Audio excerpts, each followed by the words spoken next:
నమస్తే, welcome to G Telugu news. పేద ప్రజల ఆరోగ్య ప్రదాయినిగా నిలుస్తోంది ఆరోగ్యశ్రీ పథకం. జాతీయ స్థాయిలో ఆయుష్మాన్ భారత్ సేవలు అందుబాటులో ఉన్నాయి. దీని ద్వారా ఆదాయంతో సంబంధం లేకుండా 70 ఏళ్ల సీనియర్ సిటిజన్స్ కి 5 లక్షల వరకు ఉచిత బీమా కేవలం 1800 జబ్బులకు మాత్రం అవకాశం ఉంది. రాష్ట్రంలో తక్కువ ఆదాయం కలిగిన వారికి, అంటే దారిద్ర్య రేఖకు దిగువన ఉన్న ప్రజలకు మాత్రమే ఆరోగ్యశ్రీ సేవలు అందుబాటులో ఉన్నాయి. ఆరోగ్యశ్రీ, ఆయుష్మాన్ భారత్ పథకాల ద్వారా జనాభాలోని దాదాపు 40% మంది సొంత ఖర్చులను గణనీయంగా తగ్గించుకోగలుగుతున్నారు. ప్రభుత్వాల నుంచి రియంబర్స్మెంట్ తొందరగా కాకపోవడం లాంటి చిన్న చిన్న లోపాలు ఈ రెండు పథకాల్లోనూ ఉన్నాయని అంటున్నాయి కార్పొరేట్ ఆసుపత్రులు. వీటన్నిటికీ పరిష్కారం చూపించే విధంగా అందరికీ ఉచిత ఆరోగ్య బీమా ఏ విధంగా సాధ్యమవుతుందో ప్రతిపాదనలు చేస్తున్నారు. ప్రస్తుతం వాళ్ళు మనతో పాటు స్టూడియోలోనే ఉన్నారు. సో ఇది అసలు ఎంతవరకు పాసిబుల్ అవుతుంది, ఎప్పటి నుంచి ఇంప్లిమెంట్ చేయగలుగుతారు, దీనివల్ల ఉన్న లాభాలేంటి, ఇవన్నీ డైరెక్ట్గా వాళ్ళతోనే మాట్లాడి తెలుసుకుందాం. నమస్తే అందరికీ.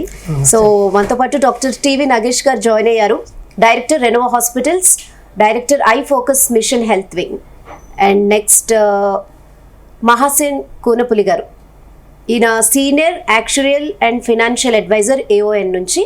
నెక్స్ట్ సురేంద్ర తిప్పరాజ్ గారు, నమస్తే sir, senior director Microsoft for AI and founder of tech Kshetra from eye focus. So nice meeting you all. నమస్తే. సో చాలా చాలా చాలా హెల్ప్ఫుల్ విషయం ఇది. ఎందుకంటే ప్రపంచంలో ఏది ఇంపార్టెంట్ అంటే ఇప్పుడు అందరూ హెల్త్ అని అంటున్నారు కదా. సో దానికోసం మీరు తప్పిస్తున్నారు అందరికీ మంచి చేయాలి అని. దట్టు వన్ హెల్త్ కార్డ్ తీసుకొస్తాం అంటున్నారు. నిజంగా ఇది పాసిబుల్ అవుతుందా? ఎలా సాధించబోతున్నారు? అసలు దీనికి ఉన్న బెనిఫిట్స్ ఏంటి? తప్పకుండా సాధ్యం అండి. అంటే గవర్నమెంట్ తలుచుకుంటే సాధ్యమే. ఏంటంటే మా ఐఫోకస్ మిషన్ అనేది సమర్థత, సమగ్రత, మైత్రీం భజత, భారతీయత అనే ఒక భారతీయత అనే లక్ష్యంతో ముందుకెళ్తుంది. కాబట్టి మా దగ్గర నుండి పుట్టుకొచ్చింది ఈ యొక్క ఆలోచన అన్నట్టు. ఈ ప్రతి పౌరుడికి ఉచిత కార్పొరేట్ వైద్యం అందించడం కోసం రూపొందించబడింది ఈ వన్ హెల్త్ కార్డ్ రూపకల్పన అండి. ప్రతి ఒక్కరికి కూడా ఫ్రీ కార్పొరేట్ వైద్యం, అంటే free corporate health insurance card government ద్వారా పొందాలని మా ఐఫోకస్ యొక్క ప్రతిపాదన అండి. దీని నేపథ్యం ఏంటంటే, మేము గత 32 సంవత్సరాలుగా హాస్పిటల్స్ నడిపిస్తున్నాం. గమనించింది ఏంటంటే, పేదవారికి బిలో పావర్టీ లైన్ వాళ్ళకేమో ఆరోగ్యశ్రీ, ఆయుష్మాన్ భారత్ అందుబాటులో ఉంది. అలాగే సంపన్నులకన్నీ కూడా హెల్త్ కార్డ్స్, అంటే ప్రైవేట్ హెల్త్ కార్డ్స్ ఉన్నాయి. ఏదైతే మిస్సింగ్ మిడిల్ క్లాస్ వాళ్ళు ఉన్నారో వాళ్ళకి, మధ్యతరగతి వారికి మాత్రం ఎటువంటి కార్డ్స్ అందుబాటులో లేవండి. అంటే వాళ్ళు మిస్సింగ్ మిడిల్ క్లాస్ కనీసం దగ్గరగా 40% మంది ఉన్నారు. 40% మందికి కూడా ఎక్కడ కూడా వాళ్ళకి ప్రైవేట్ దీంట్లో కూడా, అంటే ఎక్కడ ఇన్సూరెన్స్ అవకాశాలు, వాళ్ళకు గవర్నమెంట్ అవకాశాలు లేవు. వాళ్ళు ప్రైవేట్ అవకాశాలని ఉపయోగించుకొని వాళ్ళ ప్రైవేట్ హెల్త్ కార్డ్స్ తీసుకునే పరిస్థితి ఉంది. కానీ ప్రైవేట్ వాళ్ళకి ఏంటంటే, ఈ మధ్యతరగతి వాళ్ళకి 2025 మంత్ ఆఫ్ 2025 వచ్చేవరకు వాళ్ళ దగ్గర జేబులో డబ్బులు ఖాళీ అవుతున్నాయి. వాళ్ళు అసలు ఎట్టి పరిస్థితుల్లో కూడా వాళ్ళు ఒక ప్రైవేట్ కార్డును పొందే పరిస్థితి లేదు. అందుకే అటువంటి వారి కోసం రూపొందించింది ఈ వన్ హెల్త్ కార్డ్ స్కీమ్ అండి. ఇందులో మాకు ఈ ప్రస్తుత ఆరోగ్య పథకాలతో పోలిస్తే డెఫినెట్గా చాలా భిన్నంగా ఉంటుందండి. ఇది అందరికీ ఏకీకృత ఉచిత వైద్య బీమా పథకం కాబట్టి ఈ వన్ హెల్త్ కార్డులో ఈ దేశ ఆర్థిక పరిస్థితిపై కొంచెం భారం అనిపిస్తుంది. మా ఐడియాలజీ ఇప్పుడు చెప్పబోతున్నాం. అది కొంచెం దేశ ఆర్థిక పరిస్థితిపై భారం అనిపించినా కూడా అసాధ్యం మాత్రం కాదండి. ఇది ఎట్లా అంటే, ఈ పథకంలో తెలంగాణ పాపులేషన్ ప్రభుత్వ, ప్రైవేట్ పథకాలు అందుబాటులో లేని మధ్యతరగతి ప్రజలకు ఈ పథకం ద్వారా క్వాలిటీ వైద్యం ఉచితంగా అందుతుందండి. తెలంగాణ పాపులేషన్ సుమారుగా 4 కోట్లు అనుకుంటే అందులో 40%, అంటే 1,60,60,00,000 మంది వరకు కూడా మధ్యతరగతి ప్రజానీకం ఉంది. వీరికి పబ్లిక్ హెల్త్ స్కీమ్స్ ఎక్కడ వర్తించట్లేదు. కాబట్టి తీసుకున్న చిన్న పాలసీ తీసుకుంటారు. కాబట్టి వారి సమస్యను తీర్చడం కోసమే ఈ యొక్క హెల్త్ కార్డును రూపొందించడం జరిగిందండి. మా కాన్సెప్ట్లో 4 ప్రముఖ పార్టీలు పనిచేస్తాయండి. ఇవి ఏంటంటే, ఒక citizen, government and health insurance companies and hospitals. ఈ 4 పార్టీలు ఏం చేస్తాయంటే ప్రతి పౌరుడికి కూడా కొన్ని లైఫ్ స్టైల్ నీడ్స్ ఉంటాయి. Example resorts, travelling, bars and restaurants and destination resorts, మనకు పర్చేసింగ్ లగ్జరీ గూడ్స్ ఉంటాయి. ఇలాంటి రకరకాల లైఫ్ స్టైల్స్ నీడ్స్ పైన 0.5 to 1% హెల్త్ కేర్ ట్యాక్స్ విధించి ఆ ట్యాక్స్ రూపంలో వచ్చిన డబ్బును మన గవర్నమెంట్లో ఉన్నటువంటి అలొకేటెడ్ బడ్జెట్ ఉంటుంది కదా, ఆ అలొకేటెడ్ బడ్జెట్లో కొంత బడ్జెట్ను స్వీకరించి ఆ బడ్జెట్ మళ్ళీ ఈ లైఫ్ స్టైల్ నీడ్స్పై వచ్చిన సొమ్మును రెండింటిని కలిపేసి ఒక వన్ హెల్త్ కార్డ్ ప్లాట్ఫామ్ తయారు చేయాలి గవర్నమెంట్. ఆ వన్ హెల్త్ కార్డ్ ప్లాట్ఫామ్ తయారు చేసిన తర్వాత ఆ ప్లాట్ఫామ్ మీద వచ్చిన ఆ డబ్బును వాళ్ళు ఇన్సూరెన్స్ కంపెనీకి అన్నింటినీ ఇన్సూరెన్స్ కంపెనీస్ని కాల్ఫర్ చేసేసి టెండర్ కాల్ఫర్ చేస్తారు. కాల్ఫర్ చేసి ఏది తక్కువగా ఇస్తుందో, అంటే ఇప్పుడు స్టేట్ గ్రూప్ పాలసీ ఉంటుంది, మామూలుగా సింగిల్గా తీసుకుంటే ఒక పాలసీ ఉంటుంది, అలాగే మనం ఒక ఆర్గనైజేషన్ తీసుకుంటే ఒక పాలసీ ఉంటుంది, అట్లాగే స్టేట్ గ్రూప్ పాలసీ తీసుకుంటే చాలా తక్కువలో పడుతుందండి. ఆ ఇన్సూరెన్స్ గురించి యాక్చువల్ సైన్స్ ఫ్రెండ్ మహాసేన్ గారు చెప్తారు అది ఎలా సాధ్యం పాలసీ అనేది. అయితే ఆ వచ్చిన సొమ్ముని ఇన్సూరెన్స్ కంపెనీకి పంపించేసి ఆ ఇన్సూరెన్స్ కంపెనీ వాళ్ళు ఒక కార్డు క్రియేట్ చేస్తారు. ఆ కార్డు క్రియేట్ చేసిన తర్వాత ఆ కార్డుని మనం ఏం చేస్తామంటే వాళ్ళు ఆధార్ కార్డుతో అనుసంధానం చేయాలి. ఆధార్ కార్డు చూపించినప్పుడు ఏ హాస్పిటల్కి వెళ్ళినా కూడా ఉచిత వైద్యం అందాలి అనేది ఈ కార్డు యొక్క రూపకల్పన అండి. మహాసేన్ కొనుకులు గారు, సార్ చెప్పినట్టు అంటే మీరు కూడా ఫినాన్స్ నుంచి ఉన్నారు, మీకు దీంట్లో లోటుపాట్లు తెలుస్తాయి. జనరల్గా ప్రజలకు ఏమైనా ఫ్రీగా ఇవ్వాలనుకున్నప్పుడు అంటే కొంచెం వాళ్ళ మీద కూడా బర్డెన్ పడుతుంది అనేది ఉంటుంది ఆబ్వియస్లీ మైండ్లో. సో లైఫ్ స్టైల్ ఖర్చులపై కొంచెం హెల్త్ కేర్ ట్యాక్స్ విధించి దాన్ని రికంపెన్సేట్ చేస్తారంటున్నారు.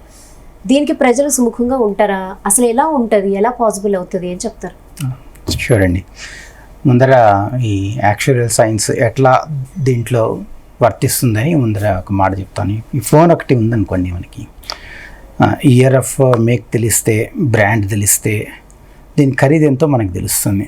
బట్ ఈ మెడికల్ ఇన్సూరెన్స్ జనరల్గా ఏ ఇన్సూరెన్స్ కాన్సెప్ట్ తీసుకున్నా కానీ మనకి ఎంత డబ్బు ఖర్చు అవుతుంది, టైమింగ్ కూడా మనకి ఎప్పుడు వస్తుంది, ఆ నీడ్స్ అనేవి మనకి తెలియదు. So this is where the actual science comes into picture అనమాట. So you take a large law of numbers.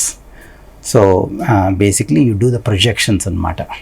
So మనకి ఇప్పుడు ఒకళ్ళకి ప్రెడిక్ట్ చేయడం అంటే కష్టం అవుతుంది. Over the entire population predict చేయడం అంటే మనకి this is the whole process of this actual science అనమాట. So you look at that, మన పాపులేషన్, తెలంగాణ పాపులేషన్ 4 కోట్ల మంది ఉన్నారంటున్నారు.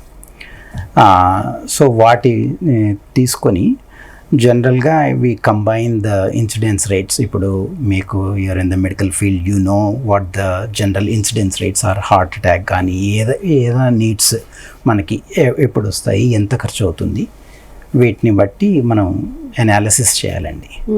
అనాలిసిస్ చేసిన తర్వాత based on the preliminary analysis we think that 1 to 3% is generally reasonable. Of course నాకు further data analysis నాకు కావాలి, ఎంత demographic data, age wise data. So sometimes these are all the things where the socio-economic aspects are going to make a big difference అన్నమాట. వీటిని ఆధారంగా మనం analysis చేసి we should be able to come up with a number. What is it going to cost for the government? And that's up to the government, and of course clearly here we are very much interested in providing the right support for this cause. So based on our preliminary analysis, 1 to 3% is what we have estimated, but దాన్ని fine tune చేయడానికి we need to get further analysis done అండి. అది government నిర్ణయించే అవకాశం కూడా ఉంటుంది కదా sir. మేము ఒక పర్సెంటేజ్ చెప్తున్నాం, 0.5 to 3%. అంటే బార్స్ అండ్ రెస్టారెంట్స్ కొన్ని చాలా లగ్జరీ, అంటే శరీరాన్ని అంటే రోగాల పాలు చేసేటటువంటి అలవాట్లు ఉంటాయి. బార్స్ అండ్ రెస్టారెంట్స్ అనుకోండి, ఆల్కహాల్ అంటే కొన్ని కేటగిరీస్ కూడా మీరే సెలెక్ట్ చేశారు. మేము అనుకుంటున్నాం అది గవర్నమెంట్ నిర్ణయిస్తుంది.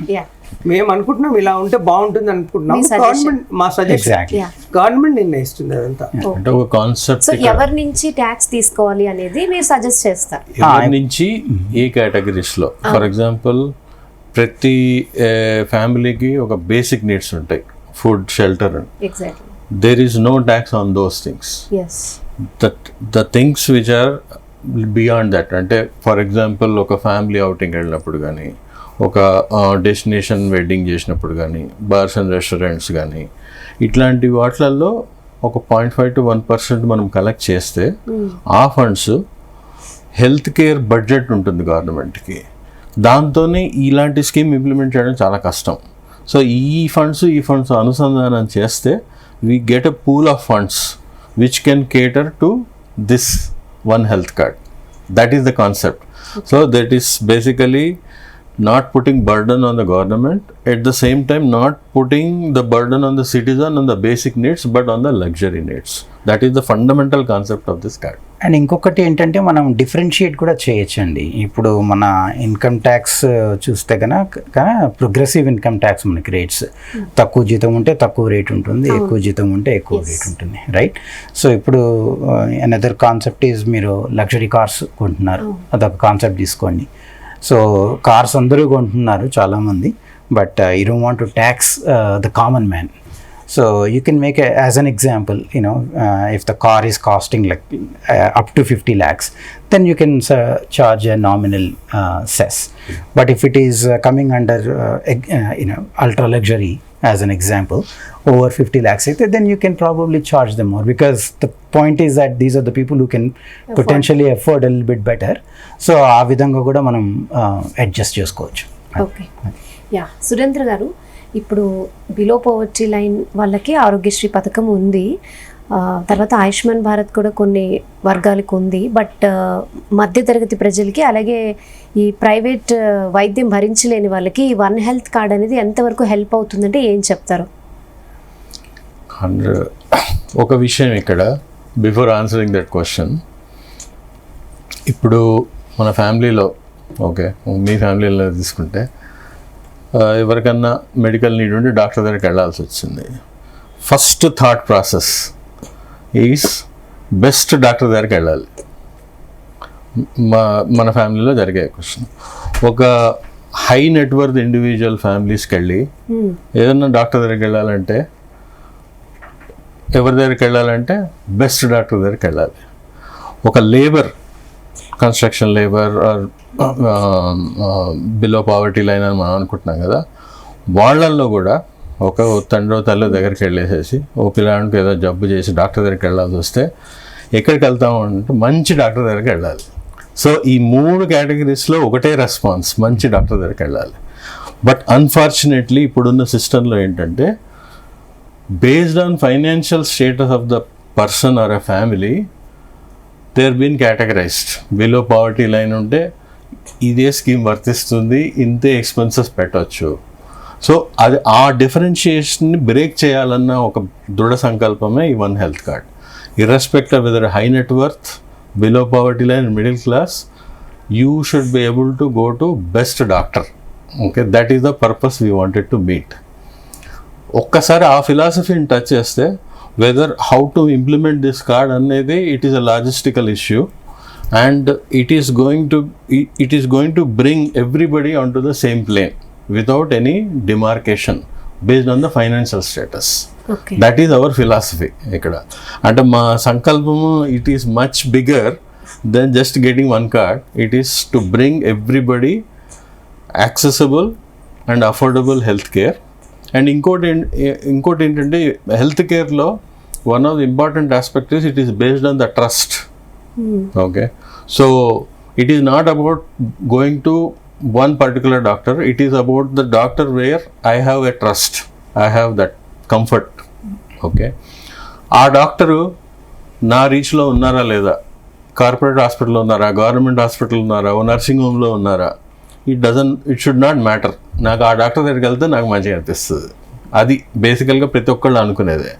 సో ఈ కార్డు పెట్టినప్పుడు ఏమవుతుందంటే, ఆ కార్డు తీసుకొని నాకు నచ్చిన డాక్టర్, నేను ట్రస్ట్ చేసే డాక్టర్ దగ్గరికి వెళ్ళిపోవచ్చు, ఇర్రెస్పెక్ట్ ఆఫ్ వేర్ ఆయన ఏ హాస్పిటల్లో ఉన్నారు అనేది అనవసరం. Okay, that is the fundamental philosophy. That is the reason this one health card will basically bring the whole choice of hospital, choice of doctor to the person who is seeking the medical health, rather than government deciding which hospital to go, which doctor to go. Okay, we are giving patient decide చేసుకోవచ్చు. that empowerment to the citizen. That is the fundamental. మీకు కూడా corporate hospital ఉంది కదా doctor. So ఈ corporate hospitals మరి దీనికి ఎంతవరకు support చేస్తారు? ఎందుకంటే వాళ్ళకి కూడా ఖర్చులు అవుతాయి. ఎస్ అంటే ఇన్సూరెన్స్ ద్వారా డబ్బులు వస్తున్నాయి కాబట్టి ప్రతి ఒక్కరూ ఇప్పుడు ముందుకు వస్తారు, ప్రతి హాస్పిటల్ వాళ్ళు కూడా. ఎగ్జాంపుల్ మీరు తీసుకుంటే ఇప్పుడు గవర్నమెంట్ హాస్పిటల్లో ఒక ప్రత్యేకమైన జీతానికి ఒక డాక్టర్ పనిచేస్తారు. 9 AM to 3 PM పనిచేసినప్పుడు వాళ్ళకు ఒక ఎక్స్ శాలరీ వస్తుంది. ఆ శాలరీ కోసం they are working against their salary. ఇక్కడ ఏంటంటే ఇప్పుడు ఇన్సూరెన్స్ ద్వారా వస్తున్నాయి కాబట్టి ఒక సర్జికల్ ప్రొసీజర్ చేశారు. ఎగ్జాంపుల్ ఒక అపెండిసెక్టమీ అనుకుందాం, అది గవర్నమెంట్లో ఒక 20,000 ఖర్చు వస్తుంది అనుకుందాం. ఒక నర్సింగ్ హోమ్లో 35-40,000 వస్తుంది అనుకుందాం. ఒక మిడ్ లైన్ మల్టీ స్పెషాలిటీ హాస్పిటల్లో 60-70,000 అవుతుంది అనుకుందాం. కార్పొరేట్లో 70-80-90,000 అవుతుంది అనుకుందాం. అదే దేంట్లో అయినా కూడా ఒక సర్జన్కి 33% అతని షేర్ ఉంటుంది, అతని ఎక్స్పెండిచర్ ఉంటుంది. ఎగ్జాంపుల్ ఉస్మానియాలో అంటే గవర్నమెంట్లో ఎక్కడైనా ఒక సర్జరీ ప్రొసీజర్ చేసినప్పుడు ఒక 20,000 ప్రొసీజర్ అయినప్పుడు అందులో 33% అంటే 7,000 it goes to the surgeon. ఇప్పుడు కూడా ఆరోగ్యశ్రీలో కానీ ఆయుష్మాన్ భారత్లో కానీ వాళ్ళకి 33% వెళ్ళిపోతుంది సర్జన్కి, అనెస్థెటిస్ట్ కలిసి. ఇక్కడ ఏమవుతుందంటే అక్కడ గవర్నమెంట్లో కొద్దిసేపు పనిచేస్తున్నారు, అంటే 24 hours పనిచేస్తారు.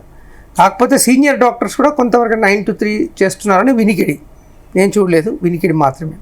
సో ప్రతి డాక్టర్ కూడా చాలా ఇష్టపూర్వకంగా పనిచేస్తారు ఇప్పుడు గవర్నమెంట్లో అయినా ఎక్కడైనా. ఎందుకంటే నాకు 33% ఎక్కడ నుండి వస్తుంది? గవర్నమెంట్ నుండి రావట్లేదు, ఇన్సూరెన్స్ కంపెనీ నుండి వస్తుంది. సో ఇన్సూరెన్స్ కంపెనీ చూపించినప్పుడు ఈ కార్డు చూపించి గవర్నమెంట్లో ట్రీట్మెంట్ చేసుకోవచ్చు, నర్సింగ్ హోమ్లో చేసుకోవచ్చు, మిడ్లైన్స్ మల్టీ స్పెషాలిటీలో చేసుకోవచ్చు, కార్పొరేట్లో చేసుకోవచ్చు. ఎవరి ఫీజు వాళ్ళదే.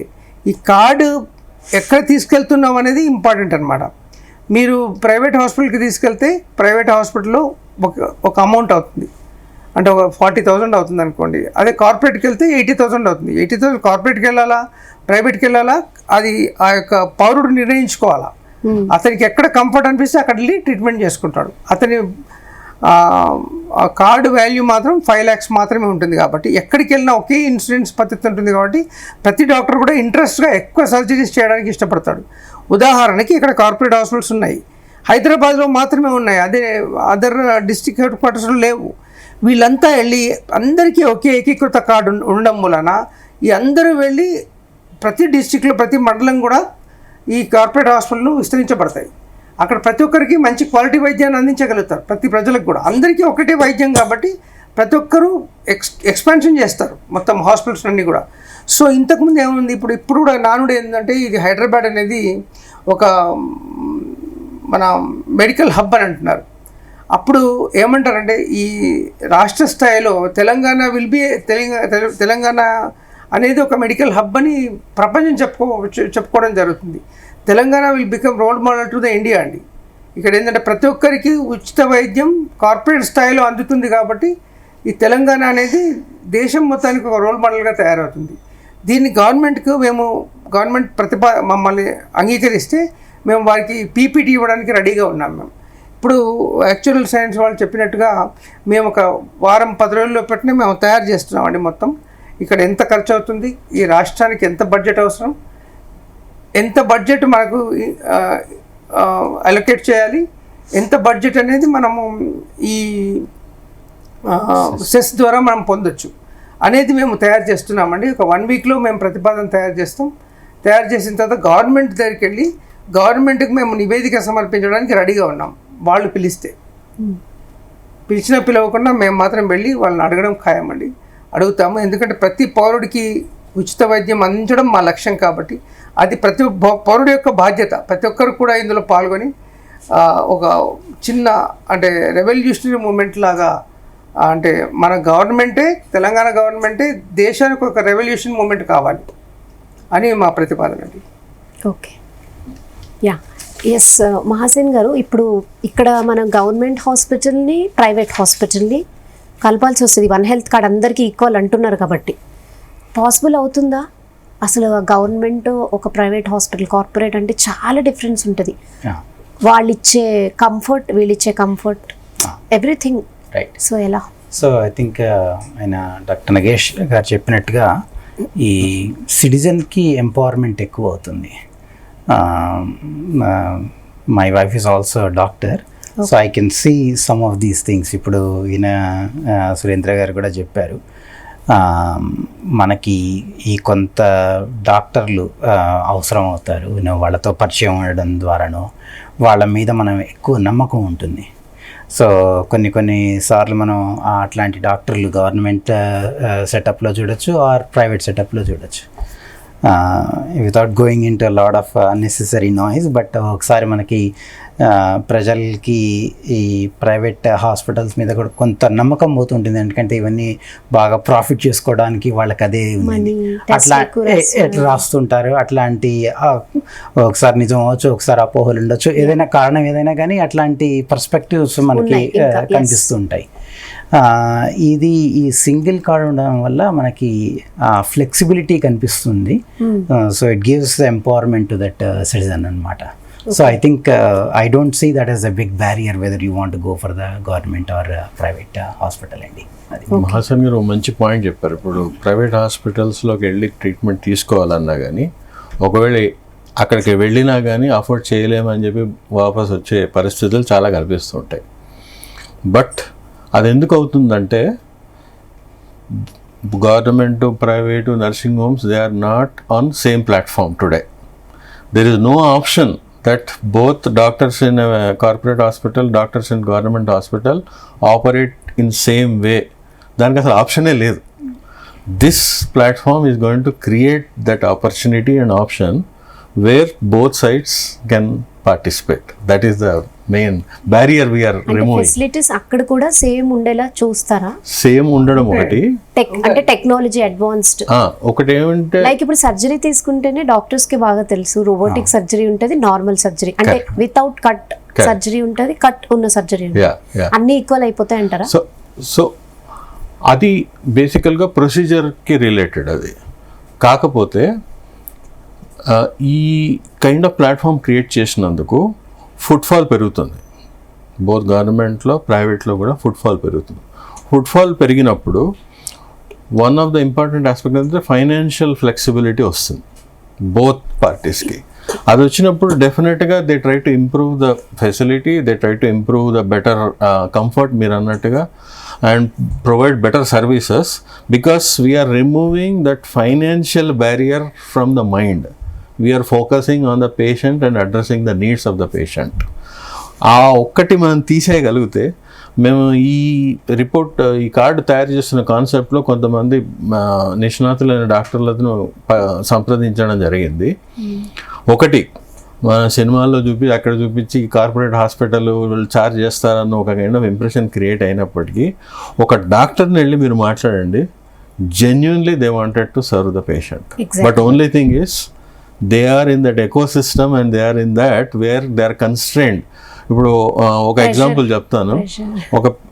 ఒక లేబర్ ఏదో కన్స్ట్రక్షన్ వర్క్ చేస్తూ పడిపోయాడు, 2nd ఫ్లోర్ నుంచి పడిపోయారు, ఫ్రాక్చర్ ఏదో సివియర్ అయింది, డాక్టర్ దగ్గరికి వెళ్ళారు. అది కార్పొరేట్ హాస్పిటల్ దగ్గరలో ఉంది, ఎమర్జెన్సీ వెళ్ళిపోయారు. డాక్టర్ చూశారు, అది చేశారు. ఇది చెయ్యాలంటే నీకు 1 లక్ష రూపాయలు ఖర్చు అవుతుంది. ఆ పర్సన్ ఎక్కడి నుంచి, ఇది అవుట్ ఆఫ్ స్టేట్, ఈ doesn't have any Aarogyasri or anything to cover. అయినా పర్వాలేదు సార్, నేను ఇక్కడికి వచ్చేసాను కదా, మీరు ట్రీట్మెంట్ చేయండి అంటే, ఇక్కడ ఖర్చు అవుతుందా అంటే ఎంత అవుతుందంటే 1 లక్ష రూపాయలు అవుతుంది. అంత నేను పెట్టుకోలేను సార్. ఎంత పెట్టుకోగలంటే నాకు కొంత డబ్బులే ఉన్నాయి అన్నాడు. అప్పుడు డాక్టర్ ఏమన్నారంటే, నా ఫీజు అయితే నేను కట్ చేయగలను, కానీ ఈ హాస్పిటల్కి అడ్మినిస్ట్రేటివ్ కాస్ట్ అవన్నీ ఉంటాయి, అవి నేను ఇన్ఫ్లుయెన్స్ చేయలేను, అందుకొరకు నువ్వు వేరే హాస్పిటల్ తక్కువ ఖర్చు అయ్యే హాస్పిటల్కి పంపించాల్సి వచ్చిందని చాలా బాధగా చెప్పారు. ఓకే, అదే imagine that person is having this one health card. పర్వాలేదు సార్, కొద్దిగా ఖర్చు అయినా సరే ఈ కార్డులో మీరు ఛార్జ్ చేసేయండి, నాకు మళ్ళీ వేరే దగ్గర వెళ్ళాల్సిన ఫ్లెక్సిబిలిటీ కానీ కంఫర్ట్ లేదు అని he can make a that powerful judgment and doctor will be happy to serve that patient. అంటే హాస్పిటల్స్ ట్రీట్మెంట్ ఇచ్చిన తర్వాత ఆయా డబ్బులను ఇన్సూరెన్స్ కంపెనీ ద్వారా పొందుతారు కాబట్టి డాక్టర్లు కూడా హెసిటేట్ చేయరు ట్రీట్మెంట్ ఇవ్వడానికి, ఆర్గనైజేషన్ కూడా హాస్పిటల్ కూడా Exactly. హెసిటేట్ చేయదు ట్రీట్మెంట్ చేయడానికి. దీనివల్ల win win win win situation ఎదురవుతుందండి. ఎట్లా అంటే పబ్లిక్ ఆర్ సిటిజన్ ప్రతి ఒక్కరికి ఉచిత క్వాలిటీ వైద్యం అందుతుంది. నెంబర్ 2, ఈ ఫండ్స్ గవర్నమెంట్ ద్వారా వస్తున్నాయి, గవర్నమెంట్ ద్వారా ఒక ప్లాట్ఫామ్ దగ్గరికి వస్తున్నాయి, ఇన్సూరెన్స్ ద్వారా వైద్యం అందుతుంది. కాబట్టి ప్రతి ఒక్కరికి కూడా ఇక్కడ ట్రాన్స్పరెన్సీ ఉంటుంది. ఎగ్జాంపుల్, ఒక పేషెంట్ ఒక ట్రీట్మెంట్ తీసుకున్న తర్వాత అతని ఫోన్లో అతనికి ఇన్ఫర్మేషన్ వచ్చేస్తుందండి, నీకు ఇంత ఖర్చు అయింది, 6,000 ఖర్చు అయింది, 10,000 ఖర్చు అయిందని. అట్లా ప్రతి మన మినిస్టర్ దగ్గర నుండి, హెల్త్ మినిస్టర్ దగ్గర నుండి కూడా ఒక సామాన్య పౌరుడు ట్రీట్మెంట్ తీసుకున్న ప్రతి ఒక్కరికి కూడా ట్రాన్స్పరెన్సీ ఉంటుంది. ఎంత ఖర్చు అయింది, అసలు ఎంత బడ్జెట్ అలొకేట్ అయింది, ఎంత ఖర్చు అయింది అనేది ట్రాన్స్పరెన్సీ అనేది ఉంటుంది. ఉండడం అనేది ఇది ఒక విన్ సిచ్యువేషన్ అండి. ఇంకో విన్ సిచ్యువేషన్ అంటే insurance company state group policy ఉంటుంది కాబట్టి ప్రీమియం చాలా తగ్గడం వలన గవర్నమెంట్కి కూడా భారం తగ్గుతుంది, సగటు పౌరుడికి కూడా ఉచిత వైద్యం అందుతుందండి. 4th విన్ సిచ్యువేషన్ ఏంటంటే గవర్నమెంట్ హాస్పిటల్స్, ప్రైవేట్ హాస్పిటల్స్లో మన సురేంద్ర గారు చెప్పినట్టు ఫుట్ఫాల్ పెరుగుతుంది. ప్రతి ఒక్కరు కూడా అంటే చాలా కంఫర్ట్గా ట్రీట్మెంట్ చేయడానికి ముందుకు వస్తారనమాట. ఈ విధానం వలన ఆరోగ్య తెలంగాణ సాధించి దేశానికే మన రాష్ట్రం ఆదర్శం అవుతుందండి.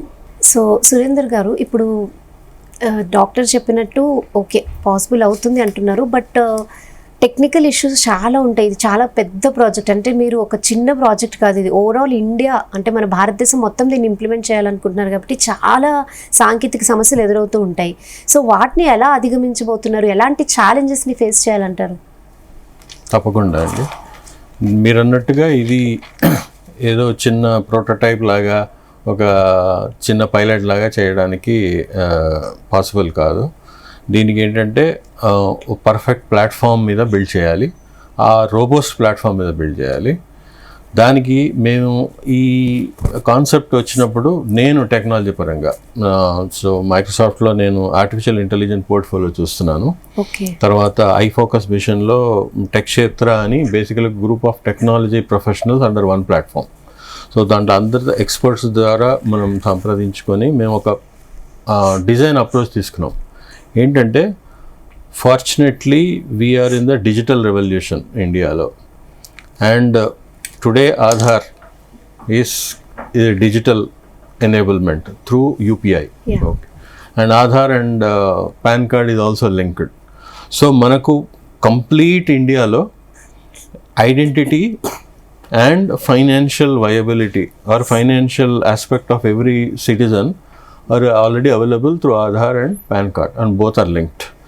So we wanted to basically piggyback on that. అంటే దాని మీద ఈ ప్లాట్ఫామ్ డెవలప్ చేస్తాము. అది ఎలా అంటే ఇవాళ చూస్తే ఆధార్ కార్డ్ ఒకటి, పాన్ కార్డ్ ఒకటి, ఇన్సూరెన్స్ కార్డ్ ఒకటి, ఇట్లా సపరేట్ కార్డ్స్ ఉన్నాయి. అవన్నింటిని పక్కన పెట్టేసేసి your Aadhaar card okay is also your health Aadhaar. Okay, so basically your health card is also an Aadhaar card. So every citizen has an identity. So anybody has that identity, okay, will be uploaded with respect to the insurance, whatever insurance company is providing, that will be added to your Aadhaar card identity itself. So అది possibility ఉంది, ఎందుకంటే ఆధార్ మనకు గవర్నమెంటే ఇచ్చింది how to link with Aadhaar and how to verify the identity. ఈ APIs ఆ technology అంతా already availability ఉంది. ఎవరైనా ఏదైనా అప్లికేషన్ డెవలప్ చేస్తే ఆధార్ వెరిఫికేషన్ తీసుకోవచ్చు. సో ఆ ఇంటిగ్రేషన్ పాయింట్ ద్వారా ఇది మనం ప్రొవైడ్ చేస్తాము. దాంతో ఒక అడ్వాంటేజ్ ఏంటంటే టుడే ఎక్కడైనా ఆధార్ కార్డు వాడినా కానీ ఓకే, దానికి అనుసంధానమైన యూపీఐ కార్డు వాడినా కానీ మనకు ఇన్స్టెంట్గా ఏదైనా పర్చేస్ చేయగానే ఎస్ఎంఎస్ వచ్చేస్తుంది ఇంత స్పెండ్ చేశారు. అదే ఫ్రేమ్వర్క్ దీంట్లో కూడా ఇంప్లిమెంట్ చేస్తాం. సో ఒక హాస్పిటల్కి వెళ్ళి ఒక పేషెంట్ ఈ ఆధార్ కార్డ్ చూపించి నాకు ఈ ట్రీట్మెంట్ కావాలనగానే వాళ్ళు రీసెర్చ్ చేసుకోగానే there will be a live dashboard which is available centrally. You can load it on your mobile phone. You can look at it at a government level, at a central government's board. ఎక్కడ ఈ Aadhaar card ఎక్కడ వాడారు, ఏ హాస్పిటల్కి వెళ్ళారు, ఏది swipe చేశారు అన్నది ఇమ్మీడియట్గా లైవ్గా డాష్బోర్డ్ వచ్చేస్తుంది. దాంతో ఏంటంటే సిటిజన్స్కి ట్రాన్స్పరెన్సీ ఉంటుంది. హెల్త్ మినిస్టర్ ఎక్కడ ఎంత ఏ కార్డు వాడారు, ఏ ట్రీట్మెంట్ జరుగుతుందన్న ఇన్ఫర్మేషన్ లైవ్గా వచ్చేస్తుంది. ఒక హెల్త్ ప్లానింగ్ చేయడానికి కూడా డెమోగ్రాఫిక్ ఇన్ఫర్మేషన్ లైవ్ రియల్ టైంలో వచ్చేస్తుంది. ఓకే, అండ్ దానికి ఇదేదో ఫిక్షనల్గా లేదు, మనకు పాసిబిలిటీ ఉంది, దానికి కావాల్సిన టెక్నాలజీ కూడా ఇవాళ అవైలబిలిటీ ఉంది.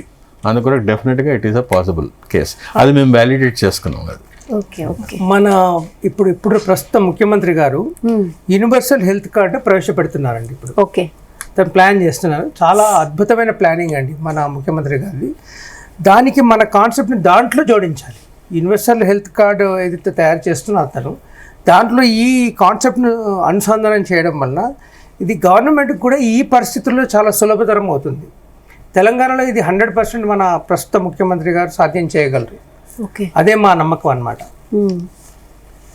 ఓకే, దాని తర్వాత మీరు గవర్నమెంట్కి ఎలా అంటే మీరు గవర్నమెంట్కి అప్రూవ్ చేయాలి. ఓకే. సో ఆల్రెడీ ఇప్పుడు గవర్నమెంట్ నుంచి యూనివర్సల్ కార్డ్ అయితే తెస్తున్నారని మీకు ఇన్ఫర్మేషన్ ఉంది అంటున్నారు. సో మీరు ఈ వన్ హెల్త్ కార్డ్ గురించి ఏమైనా అప్రోచ్ అయ్యారా? అట్లీస్ట్ వాళ్ళకి మీ సైడ్ నుంచి ఏమైనా ఇన్ఫర్మేషన్? యాక్చువల్గా మన మాధ్యమాల ద్వారానే ఫస్ట్ వాళ్ళ దగ్గరికి వెళ్ళి ఈ ఆల్మోస్ట్ 1 వీక్ 10 డేస్లోనే నేను 7th 8th ఆ ప్రాంతంలో 1 వీక్లో నేను మామూలుగా హెల్త్ సెక్రటరీని కలవబోతున్నాను. దాని తర్వాత ఇంకా హైరార్కీని కలిసి సీఎం గారిని కలిసే ఉద్దేశం మాకుందండి. కలిసిన తర్వాత తప్పకుండా అతను యాక్సెప్ట్ చేస్తాడని నమ్మకం కూడా మాకుంది. ఎందుకంటే ఆల్రెడీ అతను అదే రూట్లో ఉన్నారు, యూనివర్సల్ హెల్త్ కార్డును ప్రవేశపెట్టే రూట్లోనే. అందులోనే మా కాన్సెప్ట్ను అనుసంధానం చేయమంటాం తప్పించి మాకు సపరేట్గా వన్ హెల్త్ కార్డ్ అని పేరు పెట్టాల్సిన అవసరం లేదు. యూనివర్సల్ హెల్త్ కార్డులోనే ఆరోగ్యశ్రీలో దీనికి అనుసంధానం చేసి ఈ కాన్సెప్ట్ని యూనివర్సల్ కార్డులో పెట్టడం వలన ఈ తెలంగాణ ప్రజలకు చాలా మార్పు జరుగుతుంది. అంటే ఉచిత వైద్యం లభిస్తుందని, క్వాలిటీ వైద్యం లభిస్తుందని మా యొక్క ఆలోచన సరళి అది. Okay okay sir, thank you doctor Nagesh గారు, సురేంద్ర గారు, మహాసేన్ గారు. సో చూసాం కదండి, ఒక మంచి లక్ష్యంతో ఐఫోకస్ మిషన్తో వన్ హెల్త్ కార్డ్తో ముందుకు రావాలనుకుంటున్నారు వీళ్ళు. ముఖ్యంగా ఆరోగ్యమే ప్రధానం, ప్రతి ఒక్కరికి హెల్త్ అనేది ఇంపార్టెంట్. బిఫోర్ కరోనా వేరు, ఆఫ్టర్ కరోనా వేరు, అందరూ తెలుసుకున్న విషయమే. హెల్త్ తర్వాతే ఏదైనా. సో ఈ వన్ హెల్త్ కార్డ్ అనేది డెఫినెట్గా భారతదేశంలో ప్రతి ఒక్కరికి అవసరం అవుతుంది. ఎందుకంటే ఒక ఏమైనా డిసీజ్ వస్తే, ఏమైనా సర్జరీ చేస్తే ఎంత ఫినాన్షియల్గా కుదేలైపోతూ ఉంటాయి ఫ్యామిలీస్. సో అలాంటి సిచ్యువేషన్స్ని మనం ఈజీగా ఓవర్కమ్ చేయొచ్చు ఈ వన్ హెల్త్ కార్డ్తో. తర్వాత మనకి ఇష్టమైన డాక్టర్ దగ్గరికి వెళ్ళొచ్చు, ఇష్టమైన హాస్పిటల్కి వెళ్ళొచ్చు అని చెప్తున్నారు. డెఫినెట్గా మనం కూడా ఆశిద్దాం ఇది తప్పకుండా నెరవేరాలని. All the best to iFocus mission. So Zee Telugu news నుంచి మేము కూడా మనస్ఫూర్తిగా కోరుకుంటున్నాం ఇది ఇంప్లిమెంట్ అవ్వాలని. Thank you so much. Thank you. So ఇది వాళ్ళ special programme. Stay tuned to G Telugu news.